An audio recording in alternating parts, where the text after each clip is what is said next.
drops and night will fall. We will answer when it calls. When you lose lucidity,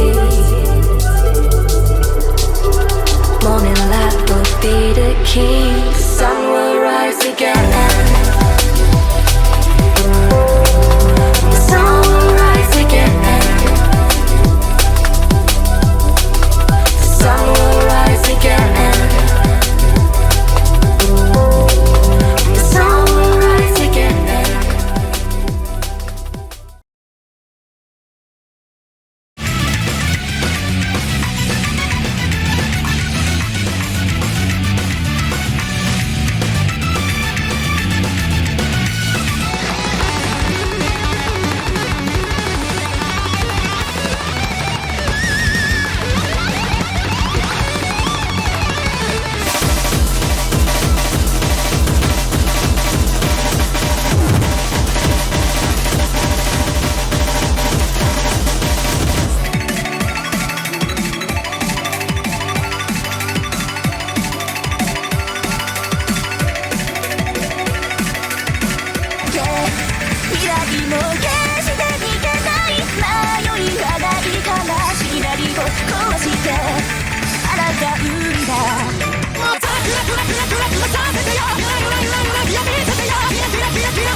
Steven Naismith, lepiej znany jako Banakor albo Maciek, pokazał nam w tym roku, do czego jest zdolny. W szczególności zaprezentował swój niesamowicie szybki aim, farmiąc 4 digita do ranku 170 w kilka dni. W ciągu tych kilka dni zdobył swój pierwszy 800 PvP play, będąc 5. polskim graczem, który tego dokonał. Jednakże, farmienie to nie jedyna rzecz, co osiągnął w tym roku. Maciek zaczął grać w turnieje, w których zajmował wysokie miejsca i prawie wywalczył miejsce w składzie polskim na AWC. Podsumowując, jego improvement jest zdumiewający i z pewnością zobaczymy Maćka puszującego swoje limity w roku 2022.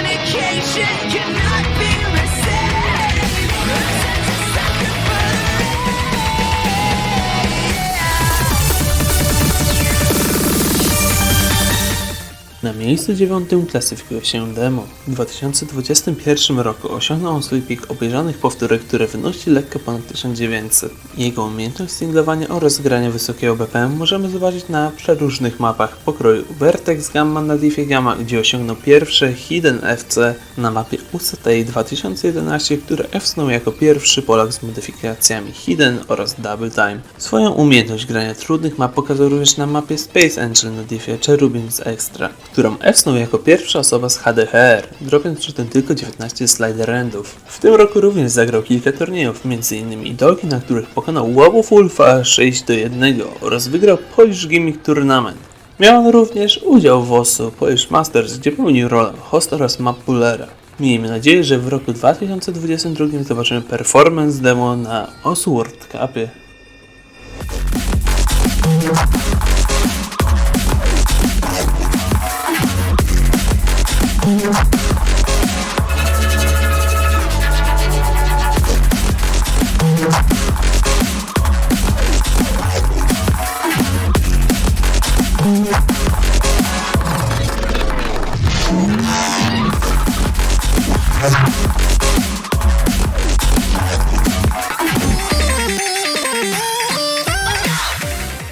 Michnij Michnior, znany również jako Michał, a dla niektórych twój stary. Mimo upływu czasu wciąż jeden z najlepszych graczy w Polsce. Przede wszystkim znany jest ze swojego kosmicznego aima, choć nie można pominąć jego innych skillsetów, takich jak Flow Aim i Finger Control, które doskonale widać na mapie Nothing But Fury, oraz znakomity reading niższego AR, pozwalający na granie nawet map z Easy. Turniejowo Michni wciąż jest bestią, a jego badge za 3. miejsce na tak prestiżowym turnieju jak Korsacze powinien to mówić sam za siebie. Słowem podsumowania, Kessel Gejek.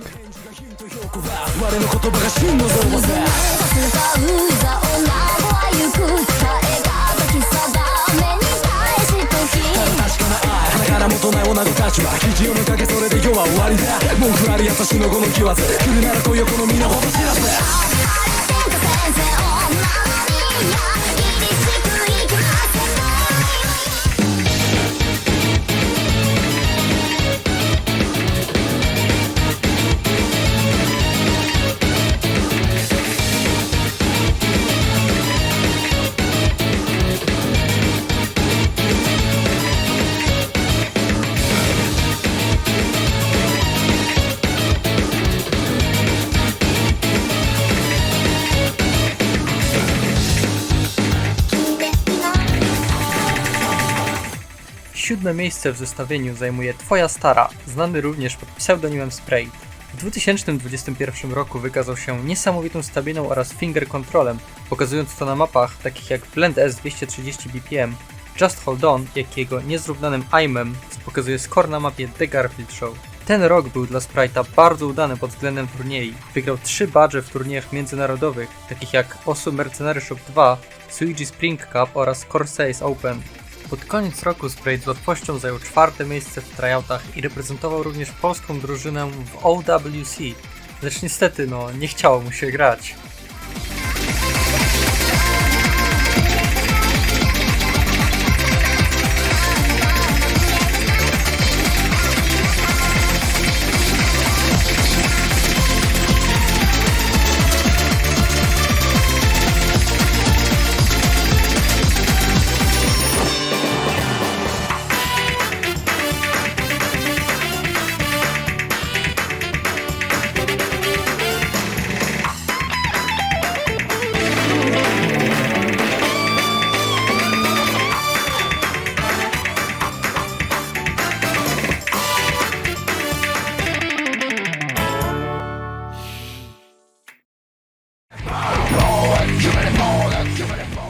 Gnachus, jeden z najlepszych polskich DT farmerów tego roku.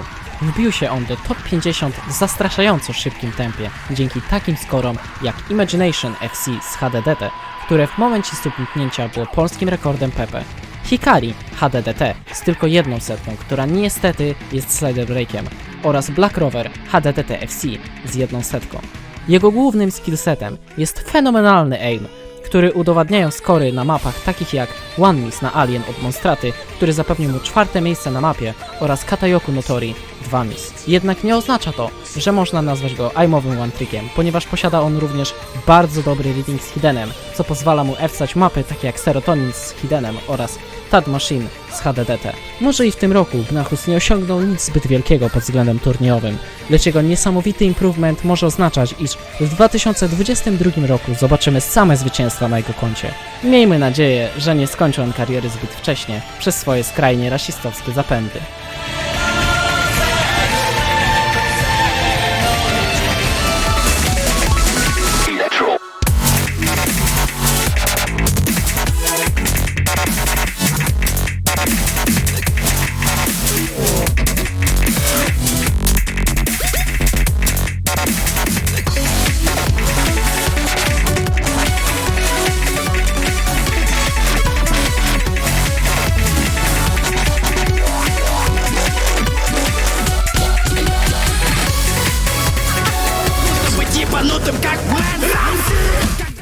Na pewno już nie tak aktywny jak w poprzednich latach, ale nadal zaskakujący nas swoim performancem. Numer 1 według głosowania w 2020, w tym roku na miejscu 5. Pomimo mniejszego playcountu Marek Marucha jest osobą, której raczej nie trzeba przedstawiać, bo po raz kolejny udowadnia nam, że jest jednym z najlepszych graczy w Polsce. Niesamowite consistency i reading to tylko część jego szerokiego wachlarza umiejętności, dzięki któremu po raz kolejny reprezentował Polskę na OWC. Jest w stanie utrzymywać najwyższe pozycje w leaderboardzie z każdą kombinacją modów, nawet na najbardziej wymagających mapach. Maruchomania w tym roku trochę ucichła, ale osobiście uważam, że Kuba jest osobą, która w nadchodzącym roku nie przestanie nas zaskakiwać oraz o której będziemy słyszeć jeszcze przez bardzo długi czas.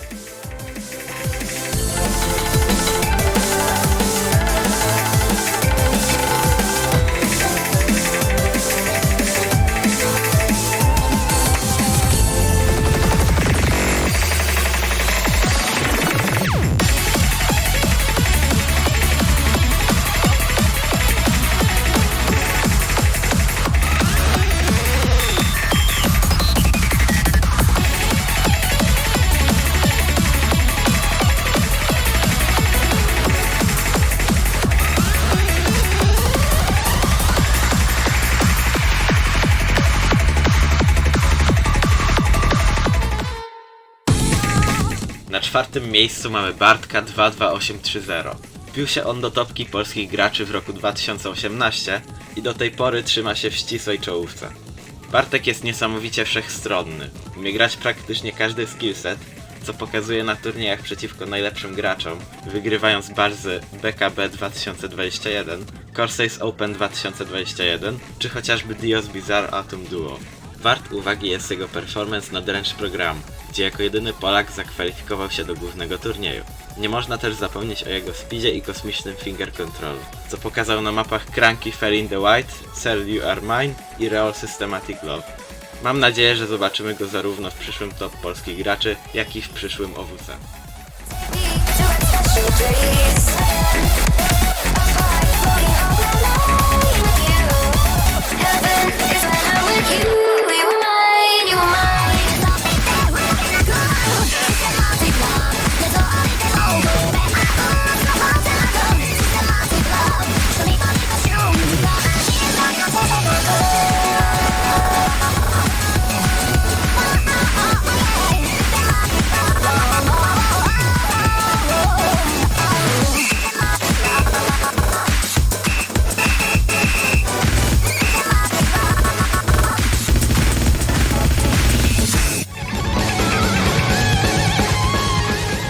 Rafis, jak co roku, zapewnił sobie miejsce na podium w corocznym rankingu topowych polskich graczy osób, zdobywając pierwsze miejsce na Elise od DM Ashura oraz na Union.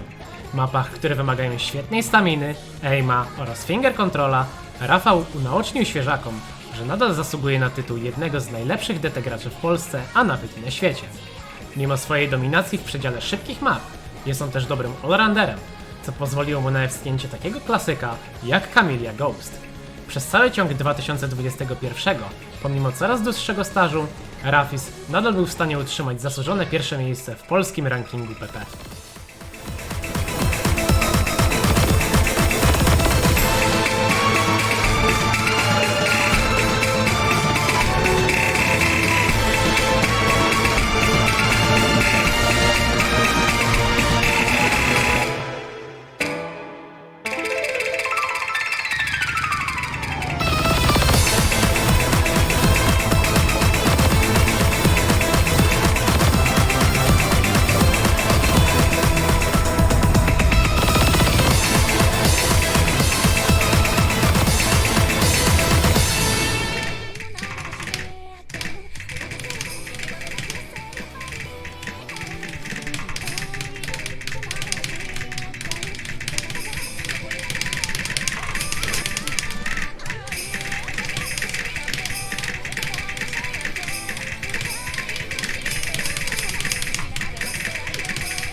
Mastaż zajął drugie miejsce w tegorocznym głosowaniu, skacząc 2 miejsca wyżej względem poprzedniego roku.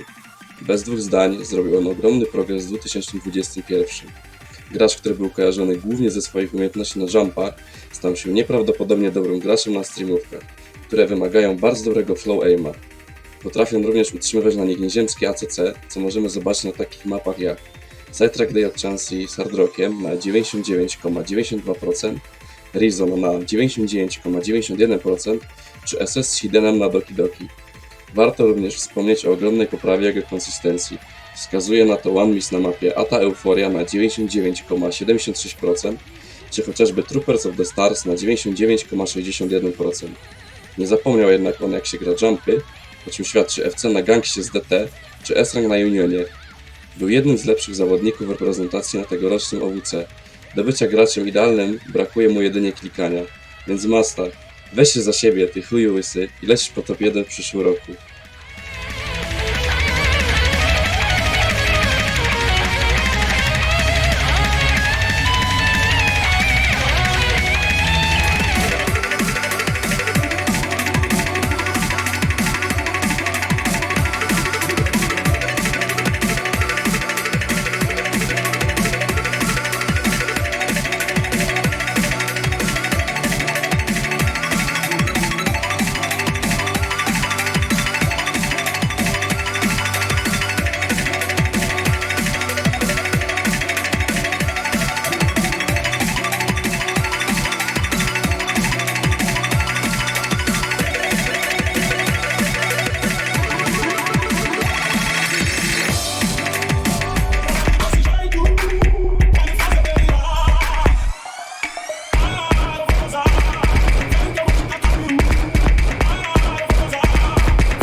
Ja pierdolę. Nie no kurwa! Idziesz do domu, naprawdę. Nie.